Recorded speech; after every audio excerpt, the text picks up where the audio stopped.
আমি জন্মেছিলাম আমি জন্মেছিলাম এক বিষণ্ণ বর্ষায়, কিন্তু আমার প্রিয় ঋতু বসন্ত। আমি জন্মেছিলাম এক আষাঢ় সকালে, কিন্তু ভালোবাসি চৈত্রের বিকেল।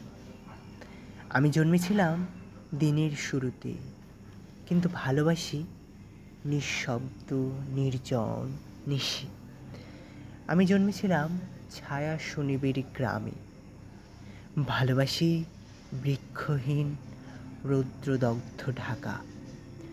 জন্মের সময় আমি খুব কেঁদেছিলাম, এখন আমার সব কিছুতেই হাসি পায়।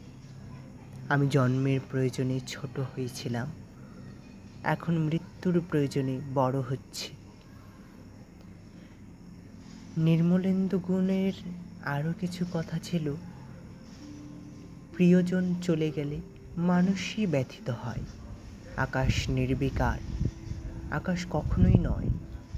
তোমরা মানুষ, তাই সহজেই দুঃখ পাও। হে ঈশ্বর, আমাকে আকাশ করে দাও।